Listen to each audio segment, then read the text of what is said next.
বাঙালি খানায় সবাইকে স্বাগত জানাই। আপনারা তো অনেকভাবে তালের বড়া বানিয়ে খেয়েছেন। একবার আমার মতন করে সহজ পদ্ধতিতে আপনিও শিখে নিতে পারবেন এমন ঝরঝরে তালের বড়া তৈরি করতে। তবে আমি এখানে একটার সঙ্গে একটা কিন্তু লেগে যাবে না এমনভাবে তালের বড়া কিভাবে তৈরি করলাম, চলুন সেটা একবার দেখে নেওয়া যাক ভিডিওর মাধ্যমে। সম্পূর্ণ ঘরোয়া উপকরণ দিয়ে আজকে আমি এখানে তালের বড়া তৈরি করব। আশা করছি আজকের ভিডিওটি ভালো লাগবে। সকল বন্ধুদের কাছে অনুরোধ করছি সম্পূর্ণ ভিডিওটি দেখার। যে কখনো তালের বড়া তৈরি করেনি, এই ভিডিওটি দেখলে সে কিন্তু একবারেই তালের বড়া তৈরি করতে শিখে যাবে। এখানে আমি আগের থেকে দুটো তাল নিয়ে নিয়েছি। তাল দুটোকে বেশ পরিষ্কার করে ধুয়ে রেখেছি। এই পর্যায়ে আমি তাল দুটোকে ফাটিয়ে নেব। ফাটিয়ে নেবার পর কিন্তু তালের খোসাগুলো পরিষ্কার করে নিতে হবে। আমি একটা কাঁসার থালার সাহায্যে কিন্তু তালের জুসটা বের করেছিলাম। আপনারা আপনাদের সুবিধার্থে তালের জুসটা বের করে নেবেন। তবে তালের জুসটা যদি বের করতে হবে যখনই, তখন কিন্তু জল ছাড়া সম্পূর্ণ তালের জুসটা বের করে নিতে হবে। ঠিক এমনভাবে বের করে নিলেই হবে। এটার মধ্যে কিন্তু তালের কোনো আঁশও নেই।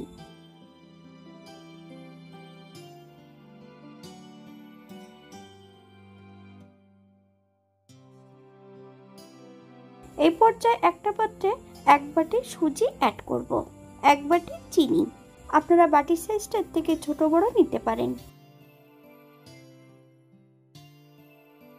5টা কাঁঠালি কলা রেখেছি। তবে এই তাল বড়াতে কাঁঠালি কলা দিলে কিন্তু বেশি সুস্বাদু হয় খেতে। এক বাটি নারকেল কোড়ানো। ভালো করে হাত দিয়ে মেখে নিতে হবে যেন কোনো দানা দানা না থাকে।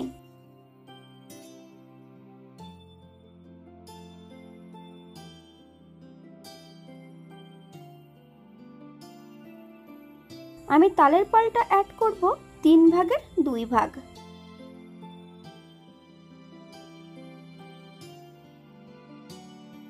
হাফ বাটি ময়দা। তবে ময়দাটা কিন্তু অল্প করে অ্যাড করতে হবে। হাফ চামচ লবণ, আপনার স্বাদ অনুসারে লবণটা অ্যাড করবেন। ভালো করে মেখে 30 থেকে 40 মিনিটের জন্য ঢাকা দিয়ে রেখে দেব, যাতে চিনি এবং সুজিটা মিশে যায়।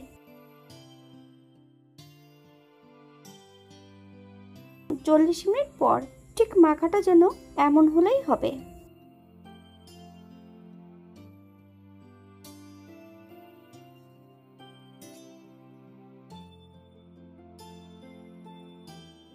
একটা কড়াইতে বেশ কিছুটা সাদা তেল অ্যাড করেছি।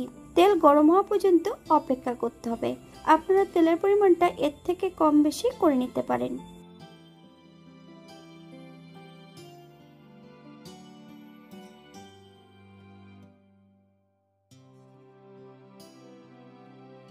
এই পর্যায়ে এক এক করে তালের বড়াগুলো তেলের মধ্যে অ্যাড করব। তবে আমি কিন্তু খুব ভালো তালের বড়া তৈরি করতে পারি না।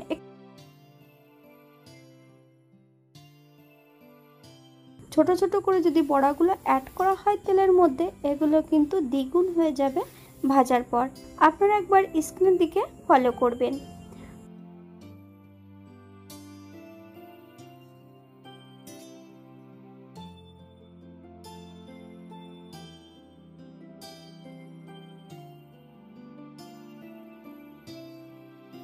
আমি কিন্তু মিডিয়াম আঁচে তালের বড়াগুলো ভেজে নেব। হাই ফ্লেমে ভেজে নিলে কিন্তু উপরের অংশটা ভাজা হবে, ভেতরটা কিন্তু কাঁচা থেকে যাবে। একটার সঙ্গে একটা লেগে যায় বলে অনেকে কলা দিয়ে তৈরি করে না। তবে আমি যেভাবে বানাচ্ছি, কলা দিয়ে তৈরি করলে কিন্তু নরম তুলতুলে হবে, একটার সঙ্গে একটা কখনোই লেগে যাবে না। খেতে কিন্তু আরো বেশি সুস্বাদু হবে।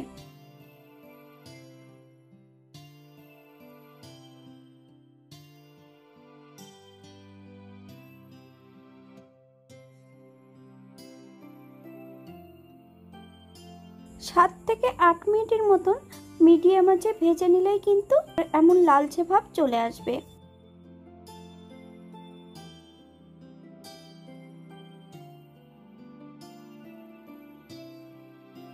এই পর্যায়ে সম্পূর্ণ তালের বড়াগুলো তেল থেকে তুলে নেব। আপনারা এর থেকে কম বেশি ভেজে নিতে পারেন।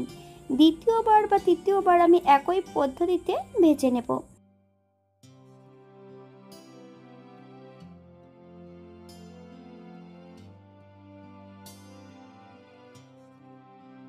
আপনারা একবার স্ক্রিনের দিকে ফলো করবেন।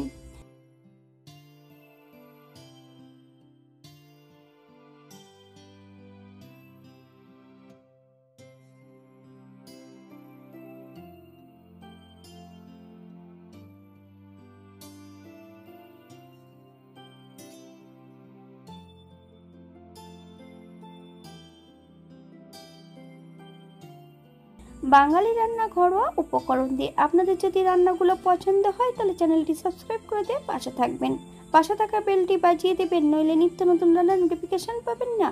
আমার এই চ্যানেলে আমিষ, নিরামিষ এবং তালের বড়া এবং তালের বিভিন্ন ধরনের রেসিপি দেওয়া আছে। আপনাদের যদি পছন্দ হয় তাহলে চ্যানেলটি ঘুরে একবার দেখে নেবেন।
এই পর্যায়ে আমি সম্পূর্ণ তালের বড়াগুলো তৈরি করে নিয়েছি।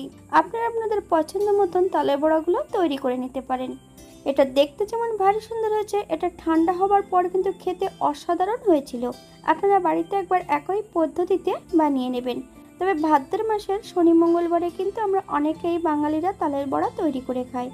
আমি এখানে যে বাটি মেপে অ্যাড করেছি, আপনারা এখানে কাপও ব্যবহার করতে পারেন। তবে এখানে মাপটা যদি পারফেক্ট থাকে তাহলে কিন্তু তালের বড়াগুলো কিন্তু পারফেক্ট হবে। এখানে কাঁঠালি কলা আমি এখানে অ্যাড করেছিলাম। আপনারা কাঁঠালি কলার পরিবর্তে সিঙ্গাপুরি বা অন্য কলা অ্যাড করতে পারেন, তার স্বাদ কিন্তু সম্পূর্ণ আলাদা হবে। কাঁঠালি কলা অ্যাড করলে কিন্তু কখনোই টক লাগে না, আর অন্য কলা যদি অ্যাড করেন খাবার সময় কিন্তু একটু টক ভাব আসতে পারে। এখানে কিন্তু আমি যে তেলটা নিয়েছিলাম সেই তেলটার কিন্তু অর্ধেকেরও কম তেল কিন্তু এখানে ব্যবহার হয়েছে। এখানে নারকেলের পরিমাণটা যদি বেশি দেওয়া হয় তাহলে কিন্তু তেলের পরিমাণটা কম লাগবে, খেতেও কিন্তু বেশি সুস্বাদু হবে।